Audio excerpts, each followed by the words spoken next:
हम्म अगर हम एक मिनट के लिए कल्पना करें कि मतलब बाजार जाकर बस ताश के पत्तों की एक गड्डी या कोई आम सा अखबार खरीदना हो हम्म, और वहां अचानक ये पता चले कि उस पर एक बहुत बड़ा शाही स्टैंप लगा हुआ है। और वो भी किसी ऐसे राजा का जो वहां है ही नहीं। बिल्कुल, एक ऐसा स्टैम्प जिसकी वजह से हजारों मील दूर बैठे एक राजा को हमें अपनी जेब से एक्स्ट्रा टैक्स देना पड़ रहा हाँ, ये तो किसी को भी गुस्सा दिलाने के लिए काफी है। है ना? तो आज के इस डीप डाइव में हम ठीक इसी बिंदु से शुरुआत कर रहे हैं। हम्म, हमारे सामने जो स्रोत हैं आज, वे कोई आम इतिहास के पन्ने नहीं है। बिल्कुल नहीं। वे एक बहुत ही असाधारण कहानी बताते हैं कि कैसे 13 अलग-अलग और बिखरे हुए उपनिवेशों ने दुनिया के सबसे शक्तिशाली साम्राज्य को घुटनों पर ला दिया। मेरा मतलब है ब्रिटेन को। हाँ, उस समय का सबसे बड़ा साम्राज्य। सही कहा। और हमारा मिशन आज सिर्फ एक युद्ध की तारीखें या क्रोनोलॉजी पढ़ना नहीं है। हम्म, हम ये समझना चाहते हैं कि एक नया महाद्वीप कैसे दुनिया के पहले आधुनिक लोकतंत्र में बदल गया। ये एक बहुत ही बड़ा बदलाव था। तो चलिए इसे थोड़ा विस्तार से समझते हैं। हम्म, ये विषय सच में बहुत दिलचस्प है। मतलब मैं सोच रही थी कि एक ऐसा भूभाग जिसे यूरोपीय शक्तियां सिर्फ अपना खजाना भरने हम्म। और और बस संसाधनों को लूटने के लिए इस्तेमाल कर रही है। हाँ, तो वहां अचानक स्वतंत्र विचारों ने कैसे जन्म ले लिया। अब देखिए, इस कहानी को गहराई से समझने के लिए हमें सबसे पहले उस मानसिकता को समझना होगा जो शुरुआत से ही वहां पनप रही थी। हम्म अगर हम स्रोत सामग्री की बिल्कुल शुरुआत देखें तो 1492 में क्रिस्टोफर कोलंबस ने इस नई दुनिया की खोज की थी। हाँ, वो तो हम सब ने पढ़ा है। लेकिन दिलचस्प बात यह है कि इसका नाम कोलंबस के नाम पर नहीं पड़ा, बल्कि अमेरिको वेस्पूची के नाम पर पड़ा। अरे हाँ। हाँ, क्योंकि एक जर्मन भूगोलवेत्ता ने उनके यात्रा वृत्तांतों को पढ़ा और इसे अमेरिका पुकारना शुरू कर दिया। दिलचस्प है। फिर स्पेन ने फ्लोरिडा में कुछ बस्तियां बसाईं। लेकिन हमारे जो स्रोत हैं उनका मुख्य केंद्र ब्रिटिश उपनिवेश ही है। मतलब 1607 में जेम्स टाउन, वर्जीनिया में पहली स्थायी ब्रिटिश बस्ती बसी थी। 1607 में। ठीक है। और यहीं से वो बड़ा सवाल उठता है कि आखिर लोग अपना सब कुछ छोड़कर उस खतरनाक अटलांटिक महासागर को पार करके वहां जा क्यों रहे थे। यह एक बहुत ही जायज सवाल है। अगर हम उन शुरुआती प्रवासियों की स्थिति को देखें तो मुझे यहाँ एक तुलना समझ में आती है। कैसी तुलना। ये कुछ ऐसा है जैसे कोई व्यक्ति किसी बहुत ही दमनकारी और क्रूर मकान मालिक के घर से भाग रहा हो। अच्छा। और भागकर एक अनजान और खतरनाक जंगल में अपना नया घर बसाने की कोशिश कर रहा हो। मतलब जो लोग यूरोप से अमेरिका जा रहे थे वे कोई छुट्टियां मनाने तो नहीं जा रहे थे ना। बिल्कुल नहीं, उनकी मजबूरी थी। सबसे दिलचस्प बात यह है कि इन प्रवासियों के मन में इंग्लैंड के प्रति कोई स्वाभाविक प्रेम या वफादारी बची ही नहीं थी। अच्छा, लेकिन हमें तो अक्सर लगता है कि वे लोग खुद को गर्व से ब्रिटिश नागरिक मानते होंगे। असलियत कुछ और ही थी। अब 1620 में मेफ्लावर नाम के जहाज से आए हुए स्थापितों को ही देख लीजिए, जिन्हें पिलग्रिम फादर्स कहा गया। उन्होंने धार्मिक उत्पीड़न से बचने के लिए प्लाईमाउथ बसाया।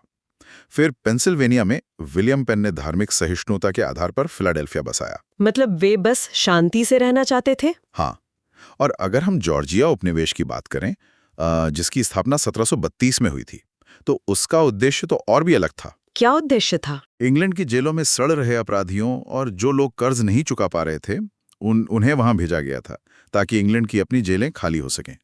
एक सेकंड रुकिए, तो इसका मतलब है कि उन्होंने एक पूरे उपनिवेश को एक तरह की खुली जेल या डंपिंग ग्राउंड की तरह इस्तेमाल किया। हाँ, तकनीकी रूप से देखा जाए तो ऐसा ही था। अगर ऐसा है तो जिन लोगों को धार्मिक अत्याचारों के कारण भागना पड़ा हो या जिन्हें अपराधी मानकर देश से निकाल दिया गया हो, उनकी आने वाली पीढ़ियों से आप इंग्लैंड के लिए देशभक्ति की उम्मीद कैसे कर सकते हैं। बहुत सटीक विश्लेषण है ये। यही वो भावनात्मक अलगाव था जिसने वास्तव में विद्रोह का बीज बोया। और इसके साथ ही अटलांटिक महासागर की जो विशाल भौगोलिक दूरी थी उसने एक बफर का काम किया। दूरी ने उन्हें सोचने का मौका दिया। बिल्कुल। इस दूरी और अलगाव ने एक ऐसा माहौल तैयार किया जहां एक बिल्कुल नई वैचारिक सोच पनपने लगी। और पता है, इस वैचारिक सोच को सबसे बड़ी ताकत किससे मिली? किससे? शिक्षा से। इन उपनिवेशों में बौद्धिक चेतना बहुत तेजी से फैल रही थी।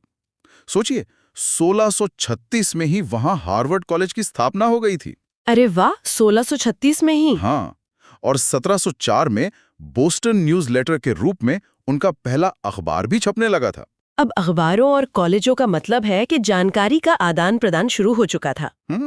लोग अब सिर्फ अपने खेतों और फसलों तक सीमित नहीं थे। सही कहा। और ये वो दौर था जिसे ज्ञानोदय या एनलाइटनमेंट कहा जाता है। अगर आज की भाषा में कहूं तो ये मानव सोच में एक तरह का वैचारिक सॉफ्टवेयर अपडेट था। सॉफ्टवेयर अपडेट, ये बढ़िया है। है ना? लोग पहली बार ये सवाल उठाने लगे थे कि राजाओं को शासन करने का ये जो देवीय अधिकार है, ये आखिर दिया किसने है? और यहीं पर थॉमस पेन जैसे विचारकों का नाम आता है। बिल्कुल। थॉमस पेन ने अपनी किताब कॉमन सेंस में एक बहुत ही स्पष्ट और तार्किक तर्क दिया था। उन्होंने क्या लिखा था उसमें? उन्होंने लिखा कि ये विचार ही पूरी तरह से बेतुका है कि एक छोटा सा द्वीप मतलब ब्रिटेन हमेशा के लिए एक इतने विशाल महाद्वीप यानी अमेरिका पर शासन करता रहेगा। ये तो बहुत ही शक्तिशाली विचार था। लेकिन मैं यहाँ एक चीज पर जोर देना चाहूंगी। हाँ, बताइए। विचार अपनी जगह है, दार्शनिक बहसें अपनी जगह है, लेकिन आम इंसान तब तक हथियार नहीं उठाता जब तक उसकी अपनी भौतिक सुरक्षा या उसकी जेब पर सीधा असर ना हो। ये तो मानव स्वभाव है ना? सिर्फ किताबों में लिखी बातों से तो क्रांतियां नहीं होती। तो ब्रिटेन की संसद ने असल में ऐसा क्या किया जिसने इन उपनिवेशवासियों को सच में सड़क पर उतरने के लिए मजबूर कर दिया? और यहीं से अर्थशास्त्र की एंट्री होती है। इंग्लैंड ने अमेरिका पर वाणिज्यवाद की नीतियां थोप दी थी, जिसे मर्केंटिलिज्म कहते हैं। वाणिज्यवाद। इसका सीधा सा मतलब यह था कि उपनिवेशों का वजूद सिर्फ और सिर्फ मात्र देश को अमीर बनाने के लिए है। मतलब इंग्लैंड को अमीर बनाने के लिए। हाँ, 1651 का जो नेविगेशन एक्ट है वो इसका सबसे बड़ा उदाहरण है। उसमें क्या था? इसके तहत यह अनिवार्य कर दिया गया कि उपनिवेशों का सारा व्यापार उन्हें केवल इंग्लैंड के जहाजों के माध्यम से ही होगा। अरे, वे तंबाकू, कपास या लोहा जैसी चीजें सिर्फ इंग्लैंड को ही बेच सकते थे, भले ही कोई दूसरा देश उन्हें उस सामान की दोगुनी कीमत दे रहा हो।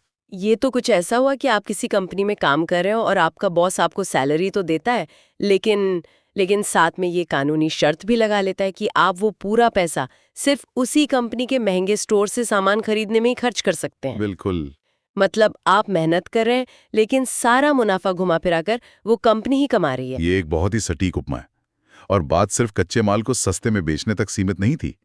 1750 में ब्रिटेन ने आयरन एक्ट भी लागू कर दिया। उससे क्या हुआ? उसने अमेरिका में लोहे के नए कारखाने लगाने पर ही रोक लगा दी। सीधा कारखानों पर रोक? हाँ, इंग्लैंड की रणनीति बहुत साफ थी। हाँ। अमेरिका केवल सस्ता कच्चा माल देगा और बदले में इंग्लैंड से बनी बनाई महंगी चीजें खरीदेगा। ये तो पूरी तरह से शोषण था। लेकिन इस पूरी कहानी में एक बहुत बड़ा मोड़ आता है जिसे समझना बेहद जरूरी है, क्योंकि इससे हमें ब्रिटेन का जो नजरिया था वो भी समझ में आता है। अच्छा, कौन सा मोड़? वो मोड़ था सप्तवर्षीय युद्ध या 7 Years War, जो 1756 से 1763 तक चला था। हाँ, स्रोतों में इस युद्ध का जिक्र है, लेकिन मुझे ये समझ नहीं आया कि इसका अमेरिकी क्रांति से क्या सीधा संबंध था? बहुत गहरा संबंध था। असल में ये युद्ध मुख्य रूप से ब्रिटेन और फ्रांस के बीच लड़ा गया था। और ब्रिटेन ने अमेरिका में फ्रांसीसी सेनाओं को हराकर इन 13 उपनिवेशों की रक्षा की थी। ठीक है, उन्होंने रक्षा की। लेकिन इस युद्ध ने ब्रिटेन के खजाने को पूरी तरह से खाली कर दिया था। युद्ध बहुत महंगा साबित हुआ। तो उन्होंने पैसे की भरपाई के लिए क्या किया? अब ब्रिटेन के तत्कालीन प्रधानमंत्री जो लॉर्ड ग्रैनविले थे, उन्होंने लंदन में बैठकर सोचा कि हमने इन अमेरिकी उपनिवेशों को फ्रांस से बचाने के लिए इतना पैसा खर्च किया है, हमारी सेना ने इनके लिए खून बहाया है, तो क्या इस सुरक्षा का खर्च अमेरिका के लोगों को खुद नहीं उठाना चाहिए? बिल्कुल, यही उनका तर्क था। हाँ, अगर देखा जाए तो ब्रिटेन के नजरिए से ये मांग पूरी तरह से अनुचित नहीं लग रही थी। मतलब उनका तर्क था कि अगर हम आपको सुरक्षा दे रहे हैं तो आपको भी अपना हिस्सा तो चुकाना होगा। हाँ, लंदन में बैठे राजनेताओं को ये बात पूरी तरह से तार्किक लगी और बस इसी तर्क के आधार पर उन्होंने नए टैक्स थोपने शुरू कर दिए। कौन कौन से टैक्स? 1764 में उन्होंने शुगर एक्ट लागू किया, जिसने शराब, रेशम और कॉफी जैसी वस्तुओं पर कर लगा दिया। और फिर 1765 में वो कुख्यात स्टैम्प एक्ट आया, जिसका हमने शुरुआत में जिक्र किया था। हाँ, वो अखबार और ताश के पत्तों वाला। सही कहा। इसके तहत हर कानूनी दस्तावेज, अखबार, पंचांग और यहाँ तक कि ताश के पत्तों पर भी सरकारी स्टैंप लगाना अनिवार्य हो गया। अब मुझे लगता है यहीं से वो गुस्सा फूट पड़ा होगा, क्योंकि उपनिवेशवासियों के लिए ये सिर्फ पैसे की बात नहीं रही होगी, ये तो सीधे सिद्धांत की बात थी। बिल्कुल। और यहीं पर जेम्स ऑटिस का वो मशहूर नारा सामने आता है, प्रतिनिधित्व नहीं तो कर नहीं, यानी नो टैक्सेशन विदाउट रिप्रेजेंटेशन। ये तो बहुत ही प्रसिद्ध नारा है। हाँ, उनका तर्क ये था कि ठीक है, हम ब्रिटिश नागरिक हैं, लेकिन ब्रिटिश संसद में हमारा वोट डालकर चुना हुआ एक भी प्रतिनिधि तो नहीं है। तो फिर उन सांसदों को हम पर टैक्स लगाने का अधिकार आखिर दे किसने दिया? ये तो सीधे तौर पर हमारी संपत्ति छीनने जैसा है।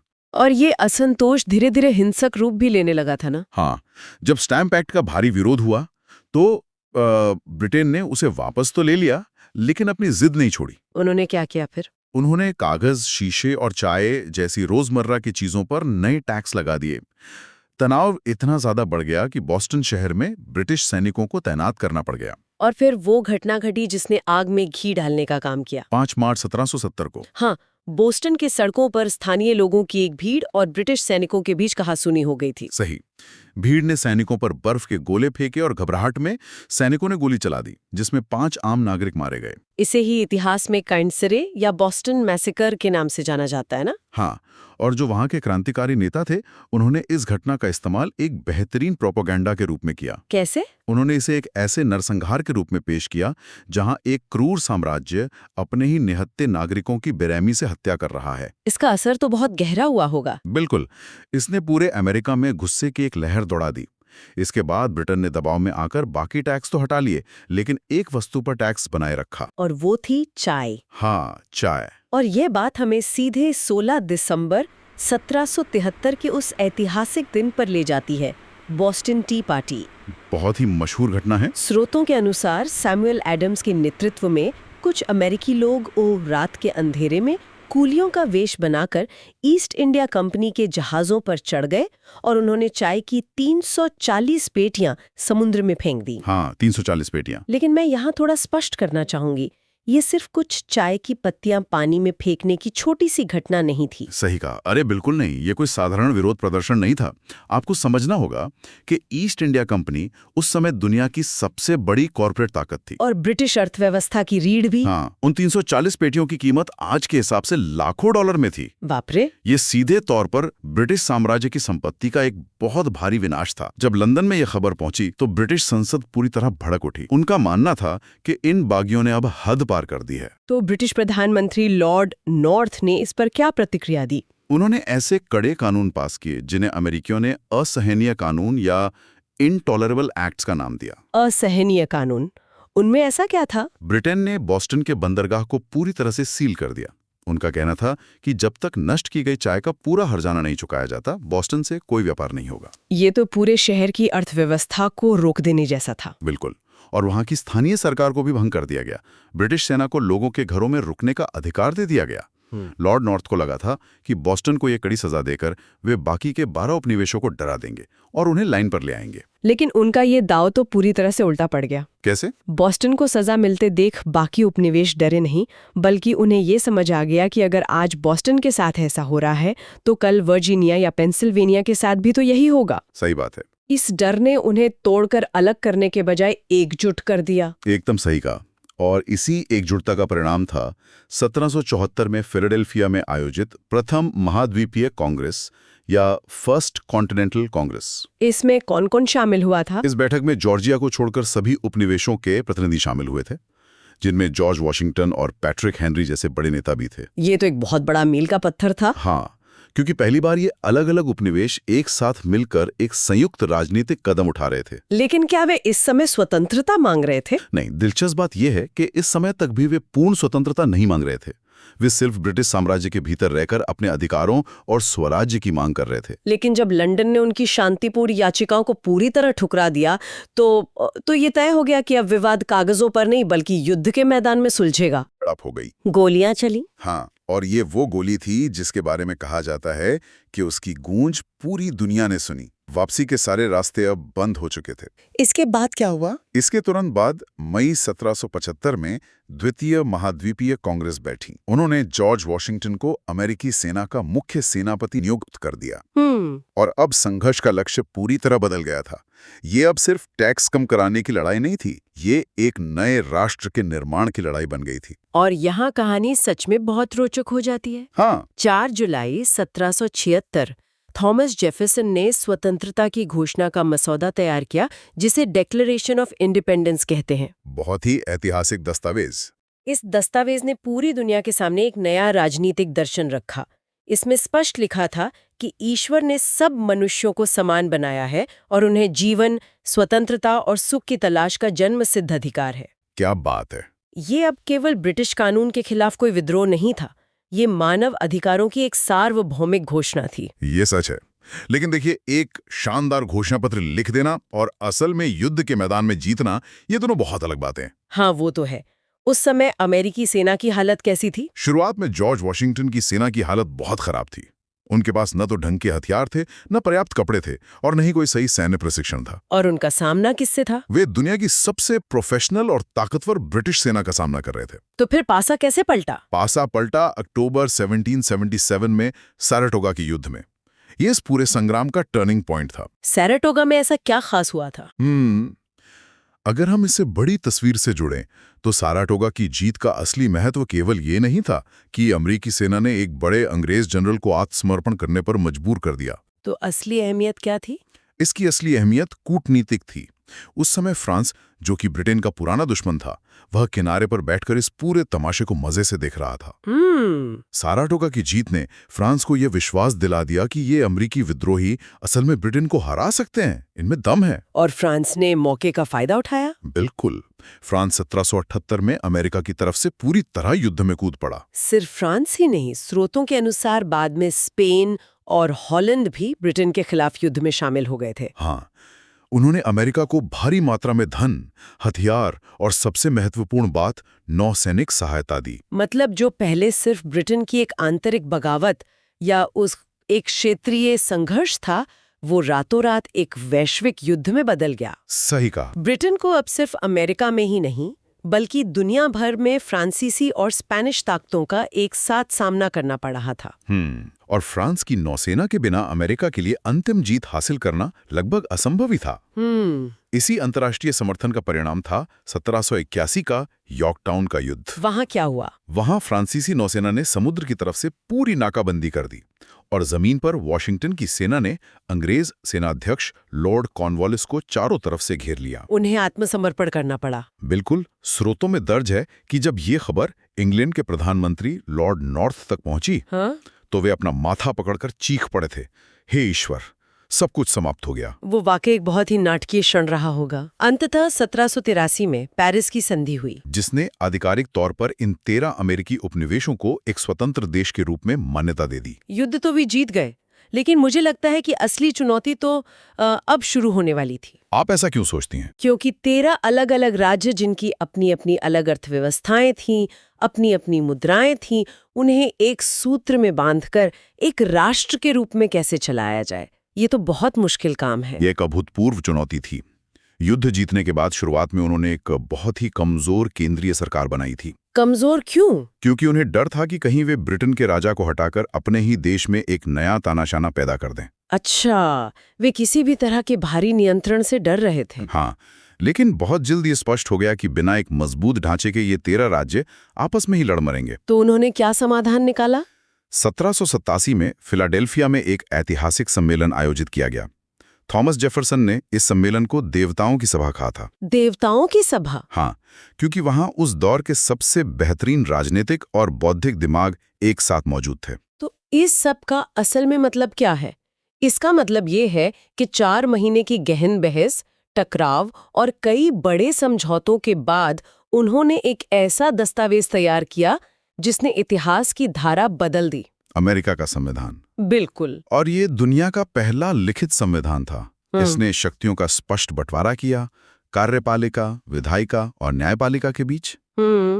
इसने ये साबित कर दिया कि जिन ज्ञानोदय के विचारों की हम पहले बात कर रहे थे, वे केवल दार्शनिक बहसों तक सीमित नहीं है, बल्कि उन्हें असल जिंदगी में लागू किया जा सकता है। हाँ, तर्क, स्वतंत्रता और अधिकारों के आधार पर एक पूरे राष्ट्र का सफलतापूर्वक निर्माण किया जा सकता है। और 1789 में जब ये नया संविधान लागू हुआ और जॉर्ज वॉशिंगटन पहले राष्ट्रपति बने, तो सत्ता किसी राजा या शाही खानदान के पास नहीं थी, बल्कि वी द पीपल यानी हम लोगों के पास थी। एक ऐसी जगह जिसे यूरोपीय शक्तियां सिर्फ अपने व्यापार और बंदियों के लिए इस्तेमाल कर रही थीं, उसने अपने ही दमनकारियों के खिलाफ खड़े होकर एक नई दुनिया की नींव रखी। ये सफर वाकई प्रेरणादायक है।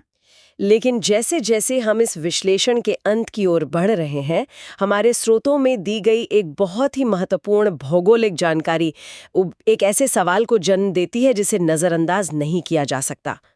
आप अर्थव्यवस्थाओं वाले वर्गीकरण की बात कर रहे हैं ना? हाँ, स्रोत बहुत साफ तौर पर बताते हैं कि उत्तरी उपनिवेश जैसे मैसाचुसेट्स की जमीन बहुत पहाड़ी और बर्फीली थी। वहाँ खेती मुश्किल थी। बिल्कुल। इसलिए उनकी पूरी अर्थव्यवस्था लकड़ी के व्यापार, मछली पकड़ने और कारखानों पर निर्भर थी। वे तेजी से एक औद्योगिक और व्यापारिक समाज बन रहे थे। और दक्षिण की स्थिति तो इसके बिल्कुल उलट थी। एकदम उलट। वर्जीनिया और कैरोलिना जैसे दक्षिणी उपनिवेशों की जलवायु गर्म थी और जमीन बहुत उपजाऊ थी। उनकी पूरी अर्थव्यवस्था कपास और तंबाकू जैसी नकदी फसलों की खेती पर आधारित थी, जो कि बड़े पैमाने पर श्रम पर निर्भर थी। सही कहा। अब देखिए, इन 13 उपनिवेशों ने ब्रिटेन नाम के एक साझा दुश्मन के खिलाफ लड़ते हुए अपने मतभेदों को भुलाकर एक बेहतरीन संविधान तो बना लिया। लेकिन असली परीक्षा तो अब शुरू होनी थी। बिल्कुल। सोचने वाली बात यह है कि जब उत्तर के ये औद्योगिक व्यापारिक राज्य और दक्षिण के ये बड़े-बड़े खेतों वाले कृषि प्रधान राज्य, जिनकी जरूरतें, समाज का ढांचा और काम करने का तरीका एक दूसरे से बिल्कुल अलग था, जब वे बिना किसी बाहरी दुश्मन के दबाव के इस एक संविधान के तहत साथ रहने की कोशिश करेंगे, तो भविष्य में क्या होगा? ये एक बहुत ही गंभीर सवाल है। क्या एक कागज का टुकड़ा जमीन के इतने गहरे आर्थिक और भौगोलिक अंतर को लंबे समय तक बांध कर रख पाएगा, या फिर ये बिल्कुल अलग-अलग अर्थव्यवस्थाएं भविष्य में किसी बहुत बड़े आंतरिक टकराव का कारण बनेंगी? ये एक ऐसा गहरा सवाल है जो इस नए बने राष्ट्र के भविष्य पर एक बहुत बड़ा प्रश्न चिन्ह लगाता है और शायद इतिहास के अगले अध्याय की ओर भी इशारा करता है। आज के इस डीप डाइव में बस इतना ही।